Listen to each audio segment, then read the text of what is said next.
प्रदेश में कोरोना संक्रमण के बाद अब ब्लैक फंगस ने स्वास्थ्य विभाग की चिंता बढ़ाई है। दिल्ली, महाराष्ट्र, गुजरात के बाद अब इंदौर में भी कोरोना से ठीक होने के बाद ब्लैक फंगस के मामले सामने आ रहे हैं। शहर में एक माह में 35 से भी अधिक मरीजों के मामले सामने आए हैं। डॉक्टरों ने बताया कि फंगस खतरनाक और जानलेवा है। दरअसल भारत में बढ़ते कोरोना के बीच ब्लैक फंगस इन्फेक्शन एक बड़ी चुनौती स्वास्थ्य विभाग के लिए बना है।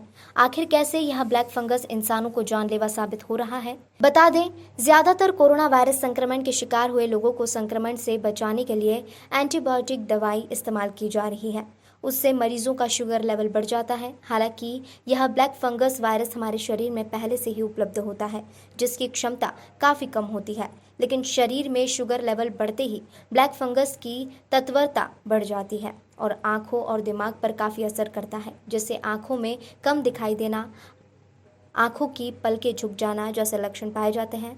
अगर दिमाग पर यह फंगस असर करता है तो आदमी की मृत्यु हो जाती है।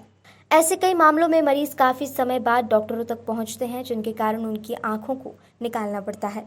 हालांकि बीमारी आम रूप से पहले भी कई लोगों में देखी गई है, लेकिन पहले साल भर में इक्का दुक्का लोगों पर ही इस तरह का असर देखने को मिला था। लेकिन रोजाना 5 से 6 मरीजों में ब्लैक फंगस के लक्षण दिखाई दे रहे हैं। ब्लैक फंगस के लक्षण इस तरह पहचाने: आंख में सूजन व तेज दर्द हो तो तुरंत सलाह ले। सामान्य रूप से साइनस में एयर रहती है, लेकिन फंगस से पस आ जाता है।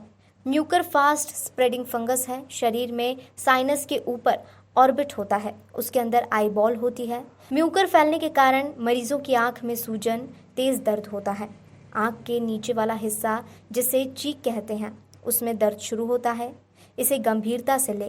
सेंसेशन, आंखों के मूवमेंट में भी फर्क पड़ता है। इस बीमारी में इलाज में भी लाखों रुपए खर्च होते हैं। वहीं फंगस से बचने के लिए जो इंजेक्शन को इस्तेमाल किया जाता है, उसकी कीमत 25,000 रुपये है और यह 15 से 20 इंजेक्शन मरीज को लगते हैं, जहां इस इंजेक्शन से मरीज की किडनी पर भी असर होता है। यह फंगस कम ऑक्सीजन में पनपता है, इसलिए नाक से सांस ले। शुगर लेवल मेंटेन रखें। एंटीसेप्टिक जैसे बीटाडिन का सॉल्यूशन बनाकर 2-3 बूंद नाक में डालते रहें। यह अंदर फंगस के फैलाव को रोक देता है। अगर शुगर बढ़ी है तो मॉनिटरिंग कर कंट्रोल करें।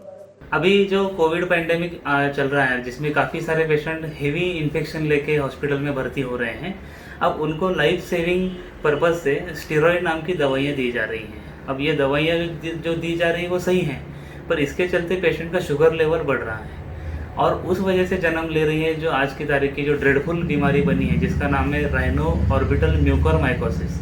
इसको सादी भाषा में ब्लैक फंगस बोला गया है।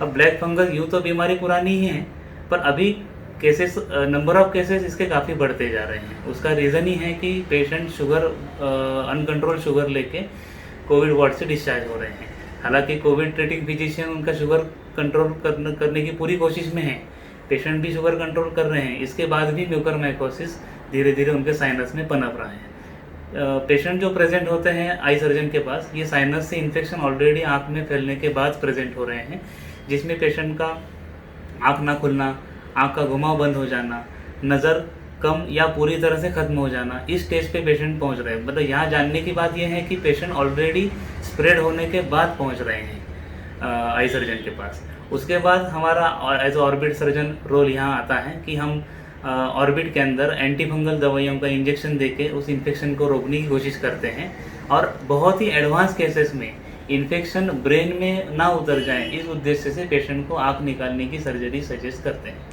सर, अभी कितने पेशेंट्स आप देख रहे होंगे, मतलब कितने प्रतिशत पेशेंट आपसे मिले हैं? हाँ, पिछले साल भी कोरोना पैंडेमिक में ऐसे पेशेंट आ रहे थे, पर एवरेज आंकड़ा उसका था महीने के 1 या 2 मरीज। और अब जो मरीज आ रहे हैं, एज अ ऑर्बिट सर्जन मैं अपने सेंटर पे कम से कम 4 से 5 मरीज रोज़ के देख रहा हूँ, जो कि ऑलरेडी ऑर्बिटल स्प्रेड हो चुके हैं और उनको हम इमीडिएटली एडमिट करते हैं। शुगर उनका नॉर्मल करके ईएनटी सर्जन द्वारा उनके साइनस सर्जरी करवा देते हैं और ज़रूरत पड़ने पे उनका आई रिमूवल सर्जरी उनको एडवाइस करते हैं।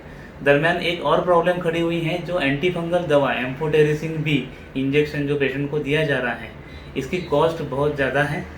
पर डे कॉस्ट इंजेक्शन का अप्रॉक्सीमेट 20 to 25,000 आ रहा है और साथ ही साथ इंजेक्शन एम्फोटेरिसिन भी किडनी के लिए टॉक्सिक माना गया है, किडनी डैमेज करने में कारगर साबित हो रहा है। और दूसरा एक इम्पॉर्टेंट पॉइंट है कि अभी एम्फोटेरिसिन बी की मांग बढ़ते हुए इंजेक्शन मार्केट में अवेलेबल नहीं है, इसकी बहुत शॉर्टेज हो गई है। सर ये अगर हम अब आंखें निकालने की जहाँ तक बात करें, इसको हम ऑर्बिट रिमूवल या ऑर्बिटल एक्सेंट्रेशन सर्जरी कहते हैं।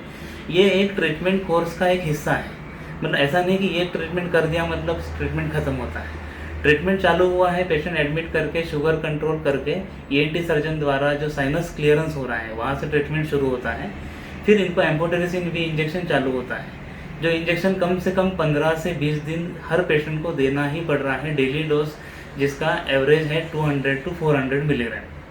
अब एक 200 मिलीग्राम का जो डोज है उसकी प्राइस कम से कम 20 to 25,000 हो जाती है, और इवन आँख निकालने के बाद भी पेशेंट को कम से कम 10-15 दिन एडमिट रख के ये इंजेक्शन रोज़ के रोज़ देना पड़ रहा है। सर लेकिन देखा जा रहा है कि इस इन्फेक्शन से किडनी पे काफ़ी असर पड़ रहा है। हाँ, कैसे देख रहे हैं आप, कैसे इलाज कर ये पा रहे हैं? बिल्कुल सही है।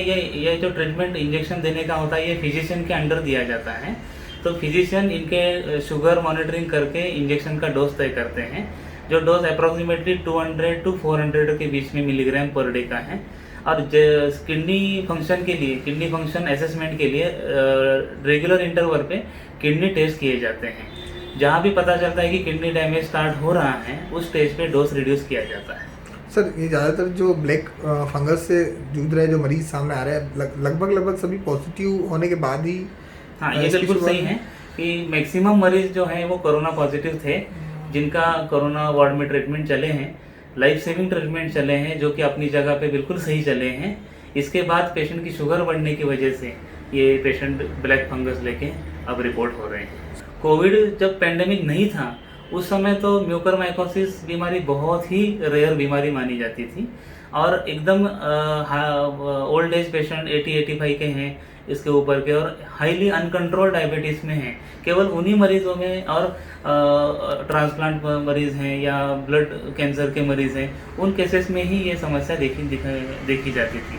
पर कोविड पेंडेमिक के बाद जो कोविड पेशेंट ट्रीट होके आ रहे हैं उनमें बड़ी मात्रा में ये बीमारी पाई गई है। मतलब इसमें यंग जनरेशन के भी लोग सर शामिल हैं। और अभी जैसे शुगर, जैसे कि हमने बताया कि शुगर बढ़ने से ये बीमारी हो रही है, इसका जन्म शुगर बढ़ने से हो रहा है, तो ओल्ड पेशेंट के साथ साथ यंग पेशेंट भी इसका शिकार हो रहे हैं।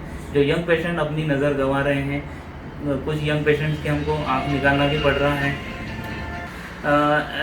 ऑन एट एवरेज हमारे पास 3 से 4 पेशेंट रोज़ आ रहे हैं। कई सारे बड़े बड़े हॉस्पिटल्स इंदौर के हैं, उनमें ये पेशेंट भर्ती भी हैं। तो एक अंदाजे बात करें तो 35 से 40 पेशेंट हमारे पास अभी हैं, जिनका ट्रीटमेंट अलग अलग अस्पतालों में, ज़रूरी नहीं कि हमारे अंडर, अलग अलग विशेषज्ञ के अंडर चल रहा है। ENT साइनस सर्जरी तो ऑलमोस्ट हर पेशेंट की हो चुकी है, जिसमें साइनस क्लियरेंस किया जाता है, और वो डेली बेसिस पे साइनस की वॉश भी कर रहे हैं।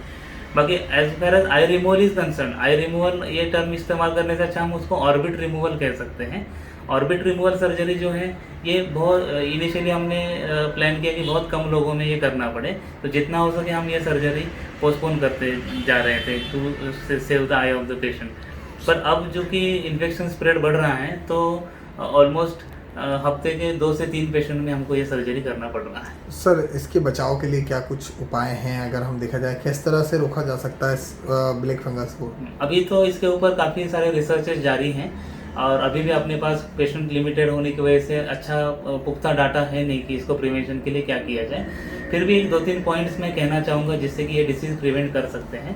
पहला है कि पोस्ट कोविड पेशेंट जो भी ट्रीटमेंट होकर घर जा रहे हैं उनका स्ट्रिक्ट शुगर मॉनिटरिंग हो, और जहाँ भी लगे इनका शुगर बढ़ा हुआ है तो किसी भी तरीके से, किसी भी मेडिकेशन से विथ प्रॉपर गाइडेंस इनका शुगर नॉर्मल किया जाए। दूसरा है कि ये जो फंगस है जिसको म्यूकर नाम दिया गया है, ये एक एनारोबिक फंगस है जो कम ऑक्सीजन में काम बढ़ावा मिलता है। तो ज़्यादा से ज़्यादा ऑक्सीजन हम अपने नाक से और अपने लंग्स में इनहेल करें, जैसे कि प्राणायाम, ये चीज़ें करने से हमारा ऑक्सीजन जो फ्लो है नाक के अंदर का बढ़ेगा, तो ये एनारोबिक फंगस को रोकने के लिए कारगर साबित हो सकता है। और एंटीसेप्टिक सॉल्यूशन जैसे लिक्विड आयोडीन सॉल्यूशन होता है जो काफ़ी कॉन्सेंट्रेटेड होता है, पर उसको 5 ml नॉर्मल सलाइन में, नॉर्मल डिस्टिल वाटर में डाइल्यूट करके अगर उसके ड्रॉप्स बना के हम अगर नाक में इस्तेमाल करें, दिन में 1-2 ड्रॉप दोनों नाक में डालें, तो ये फंगस को प्रिवेंट करने में हम अपनी मदद कर सकता है। सर कुछ मौतें हुई हैं इस मामले में इस फंगस से हाँ, जुड़े ये हुए? भी एक बहुत अच्छा सवाल है आपका। जिन पेशेंट्स के इन्फेक्शन साइनस के ज़रिए ऑर्बिट में जा रहे हैं और ऑर्बिट के बाद वो ब्रेन तक जा रहे हैं, तो उन पेशेंट्स को हम उनका हम जान बचाना हमारे से संभव नहीं हुआ है। तो कुछ मौतें ज़रूर इसके ये बीमारी में एग्जैक्ट कोई आंकड़ा है सर, 2 या 4? एग्जैक्ट आंकड़ा नहीं कह सकते, क्योंकि अलग अलग हॉस्पिटल के अलग अलग डाटा हैं और अलग अलग सर्जन इसको ट्रीट करें। कुछ पेशेंट्स की आई ऑपरेशन हुए भी नहीं हैं, उनका इन्फेक्शन कुछ पेशेंट में तो फंगल इन्फेक्शन डायरेक्टली ब्रेन में ही पाया गया है। तो ऐसे केसेस में तो वो पेशेंट को बचाना काफ़ी मुश्किल रहा है। सर कितनी घातक मान रहे हैं, कोरोना से क्या बड़ी बीमारी है? वैसे तो म्यूकरमाइकोसिस अपने आप में एक जानलेवा बीमारी है और इसके जितने भी इलाज ENT surgeons as orbit surgeon हम कर रहे हैं या न्यूरोलॉजिस्ट कर रहे हैं, ये इसका पूरा इलाज का इंटेंशन ही है कि पेशेंट की जान बचे। आपका परिचय सर? डॉक्टर भाग्येश पोरे, मैं ऑर्बिट सर्जन हूँ। गए 10 साल से इंदौर में ऑर्बिट सर्जरी पे काम कर रहा हूँ।